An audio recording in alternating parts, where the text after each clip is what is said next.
बच्चों, आज आप मेरे साथ आपकी पाठ्य पुस्तक बसंत भाग 1 का पाठ 15 पढ़ रहे हैं, जिसका की नाम है नौकर।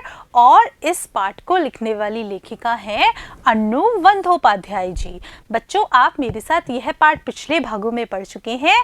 आज आप मेरे साथ इस पाठ का भाग 4 पढ़ रहे हैं, जो कि है भाषा की बात। भाषा की बात यानी कि व्याकरण से संबंधित प्रश्न। तो बच्चों, आइए देखते हैं पहला प्रश्न क्या है। पिसाई संज्ञा है, पीसना शब्द से ना निकाल देने से पीस धातु रह जाती है। देखिए, पीसना शब्द है, इसमें से अगर हम ना निकाल देते हैं तो हमारे पास क्या रह जाती है?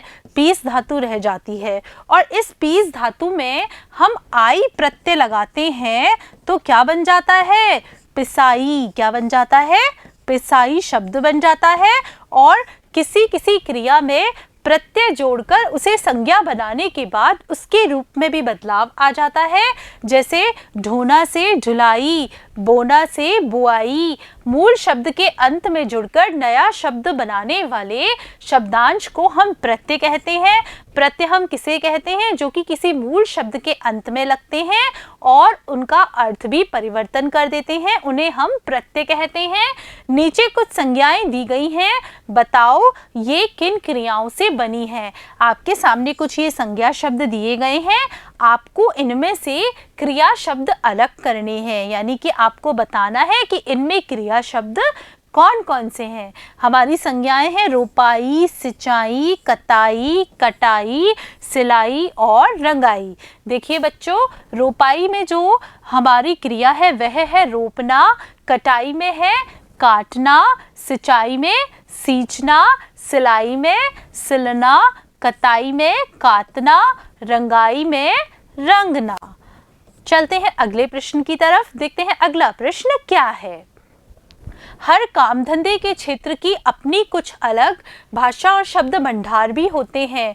पिछले पृष्ठ पर लिखे गए शब्दों का संबंध दो अलग अलग कामों से है।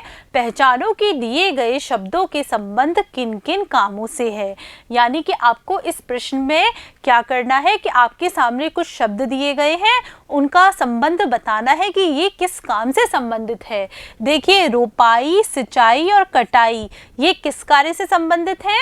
ये कृषि कार्य से संबंधित है, क्योंकि जब हम कृषि कार्य करते हैं उन्हीं में यही शब्द आते हैं, रोपाई, सिंचाई और कटाई।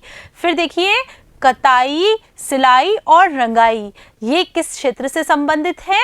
ये वस्त्र निर्माण के क्षेत्र से संबंधित कार्य है। चलते हैं अगले प्रश्न की तरफ। देखते हैं अगला प्रश्न क्या है। तुमने कपड़ों को सिलते हुए देखा होगा। नीचे इस काम से जुड़े कुछ शब्द दिए गए हैं।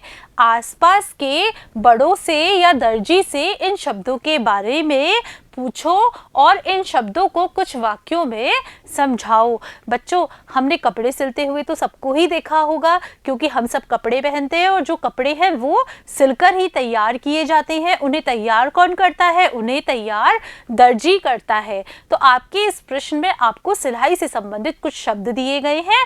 आपको उन शब्दों का अर्थ पता करना है कि क्या है ये शब्द। जैसे कि तुरपाई किसे कहेंगे, बखिया किसे कहेंगे, कच्ची सिलाई हम किसे कहेंगे और चोर सिलाई हम किसे कहेंगे। तो बच्चों देखिए, तुरपाई क्या होती है? हाथ से सिलाई करने को तुरपाई कहते हैं। यानी कि हम जब मशीन से सिलाई नहीं करते हैं, हाथ से ही, हाथ की जो सुई होती है उससे ही टांका लगाते हैं, उसे हम तुरपाई कहते हैं। बखिया देखिए क्या होता है?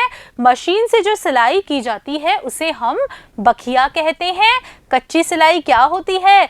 वह सिलाई जो पक्की सिलाई करने के बाद हटा दी जाए। यानी जब हमें कोई नया डिज़ाइन बनाना होता है जो कि बहुत कठिन होता है, तो उसे बनाने के लिए पहले हम कच्ची सिलाई करते हैं, और जब वह कच्ची सिलाई से बनकर तैयार हो जाता है तो उसके ऊपर हम पक्की सिलाई कर देते हैं। फिर जो हमारी कच्ची सिलाई हमने की हुई होती है हाथ से, वह हम हटा देते हैं, वह हमारी कच्ची सिलाई है। फिर देखिए चोर सिलाई। ये चोर सिलाई क्या होती है? जो कि बाहर से दिखाई ना दे, यानी जिसका कि आप पता नहीं लगा सकते कि यहाँ पर टाका लगा हुआ है। चलते हैं अगले प्रश्न की तरफ। देखते हैं अगला प्रश्न क्या है। नीचे लिखे गए शब्द पाठ से लिए गए हैं, इन्हें पाठ में खोजकर बताओ कि ये स्त्रीलिंग है या पुल्लिंग। यानी आपके सामने जो ये शब्द हैं, इन शब्दों में से आपको यह बताना है कि ये जो शब्द हैं ये स्त्रीलिंग की श्रेणी में आते हैं या पुल्लिंग की श्रेणी में। देखिए शब्द है कालिख, भराई, चक्की, रोशनी, सेवा और पतीला। तो बच्चों इनमें से देखिए स्त्रीलिंग शब्द हैं कालिख, भराई, सेवा, चक्की और रोशनी। पुल्लिंग शब्द है हमारा पतीला। बच्चों आज आपने मेरे साथ आपकी पाठ्यपुस्तक बसंत भाग 1 का पाठ 15 नौकर की भाषा की बात के अभ्यास प्रश्न हल किए। बच्चों मुझे पूरा विश्वास है कि आपको ये सारे के सारे प्रश्नों के उत्तर अच्छे से समझ में आ गए होंगे। धन्यवाद बच्चों।